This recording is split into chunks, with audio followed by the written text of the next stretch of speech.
본 말씀을 통해서 말씀 발견의 자리, 말씀 발견의 자리라는 제목으로 하나님의 말씀 증거하겠습니다. 우물을 판다든지 석유를 시추한다든지 이 땅 속에 있는 자원을 끌어올리는 것인데, 그렇다고 아무데나 시추를 하진 않습니다. 있을 만한데 또 나올 만한 곳에 구멍을 뚫어서 거기에서 발견할 때 그것을 이용할 수가 있는 것인데요. 우리가 하나님 말씀이 우리 가운데 매장된 그러한 지하 자원과도 같다 그러면 이 말씀을 우리가 얻어야 됩니다. 어디서 얻을 것인가? 이 또한 아무 데서나가 아니고 말씀이 발견될 만한 자리가 있다는 겁니다. 만일 그 말씀이 더 명확하고 풍성하게 발견될 수 있는 자리가 있다 그러면 이제 거기를 캐야 됩니다. 그러면 이 말씀 발견의 자리, 어디에서부터 하나님의 말씀이 나타날 수 있겠는가? 오늘 본문 말씀을 통해 살펴보게 되면 먼저는 주를 향한 열심 가운데 말씀이 발견될 수 있습니다. 하나님은 어디에나 계시고 그의 말씀은 어디서든 들을 수 있으나 주를 향한 열심을 가진 자들, 또 그 열심을 실천해 내는 그 자리에서 하나님의 말씀이 더 풍성하고 명확하게 나타나는 겁니다.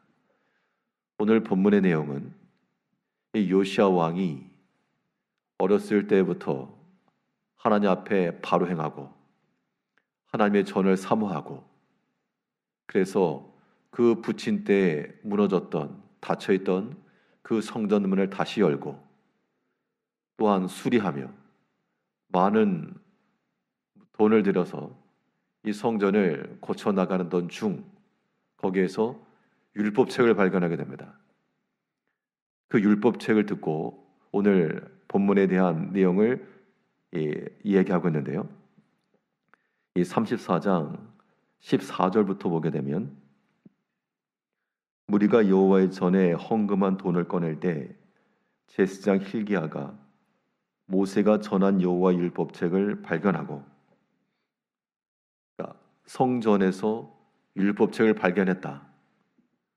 그 말인즉슨 그 전까지 덮여 있었고 갇혀 있었고 사람의 손길이 닿지 않았던 곳에 있었다는 겁니다.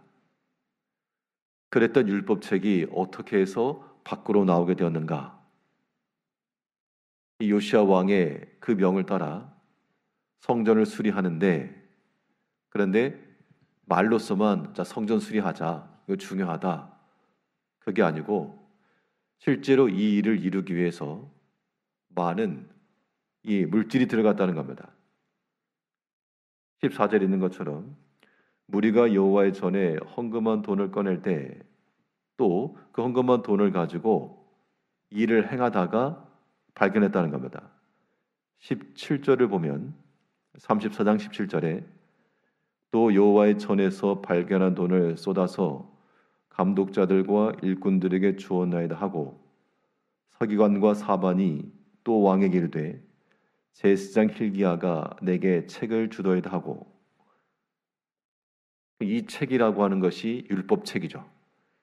이 말씀이 발견된 그 자리는 무너진 하나님의 성전을 그대로 두지 않고 그 성전을 보수하며, 여기에는 많은 물질도 들어가고 또 수고도 들어가고 헌신도 들어가고, 이런 주를 향한 열심이 나타났을 때 마음속으로만 품고 있던 것 아니고 1차적으로는 우리 마음속에서부터 주를 향한 열심 있어야 되고요. 또 그러한 마음들이 실질적인 우리의 행실을 통해서 드러날 때 그러한 열심의 자리에서 바로 하나님의 말씀을 발견해낼 수 있다는 겁니다.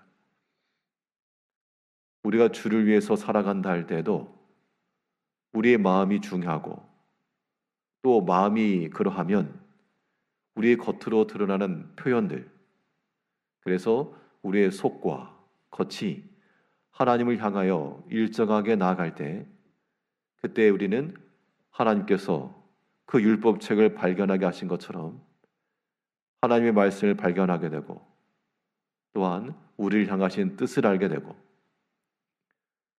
우리가 매일같이 살아가면서 오늘 하루도 마찬가지일 텐데요, 또 여러 가지 일들 가운데 우리가 이런 시간들, 하나 앞에 깨어있는 시간들, 말씀 묵상하는 시간들, 이런 시간들 없으면 우리가 하나님을 향한 우리의 마음을 나타낼 길이 없습니다. 이제 하나님께서 우리에게 주신 시간들을 귀히 여기고, 또 그 모든 사건 속에서 하나님께 나아가고자 하고, 또 어찌하든지 그 끈을 놓치지 않고 기회를 따라서 또 들으며 읽으며, 이것이 복된 겁니다. 왜냐하면 하나님의 말씀은 생명의 말씀이라, 그 생명의 말씀이기 때문에 이 나약하고 힘들고 시들어 있는 그런 영혼들에도 하나님 말씀이 주어지면 사는 겁니다. 하나님이 살리시는 거예요. 그렇기 때문에 우리가 아플 때 약을 먹을 때는 먹기 싫어도 억지로라도 먹어야 낫는 것처럼, 하나님 말씀을 듣는 것과 읽는 것과 주를 향한 그런 마음의 행실들은 우리 가운데서 소멸돼서는 안 되고 지속되어야 됩니다. 비록 어려울지라도, 힘들지라도, 장애가 있을지라도, 시험 가운데 있을지라도 하나님께로 향한 우리의 마음이 닫혀서는 안 되겠고, 그런 마음 속에서 이 율법책이 발견되었을 때 요시아가 자기 옷을 찢었다 그랬죠. 하나님의 말씀이 우리 가운데 발견되기까지 또한 주를 향한 열심을 품고 나아가야 되겠고, 또 그뿐만 아니라 발견한 말씀에 대해서 어떻게 할 것인가. 발견한 게 끝이 아닙니다. 그 말씀을 발견한 후 순종의 의지가 있어야 됩니다. 내게 말씀하신 것을 듣고 그런가 보다가 아니고, 내게 행하라고 주신 말씀인 줄 알고 그 말씀의 뜻을 찾고 또한 순종하기를 힘써야 됩니다. 요시아 왕이 그 여호와 율법책을 발견한 후 자기 옷을 찢고 그것을 박물관에 딱 전시한 게 아니고, 이 뜻이 무엇인지 찾으라, 물어보라. 21절을 보게 되면, 너희는 가서 나와 및 이스라엘과 유다의 남은 자들을 위하여 이 발견한 책의 말씀에 대하여 여호와께 물으라. 여호와께 물으라, 이 말은 그 말씀에 대해서 순종하겠노라, 그 말과 같은 겁니다. 우리가 하나님의 말씀을 들을 때마다, 또 읽을 때마다 그 말씀에 순종할 마음을 가지고 듣고 읽으셔야 돼요. 그럴 때 그 말씀이 우리 가운데 찾아왔을 때 마음에 거절하지 마시고, 사람이 듣고 싶은 말만 듣고 보고 싶은 것만 보는 그런 경향이 없지 않아 있지만, 그러나 하나님 말씀은 다 들어야 됩니다. 때로는 우리 마음 가운데 거슬릴 수 있고 불편할 수 있는 말씀이라도 다 들어야 됩니다. 요시아 왕도 이 말씀이 결국 우리를 향한 진노의 말씀이었다는 것을 듣고 깨닫고 회개한 겁니다.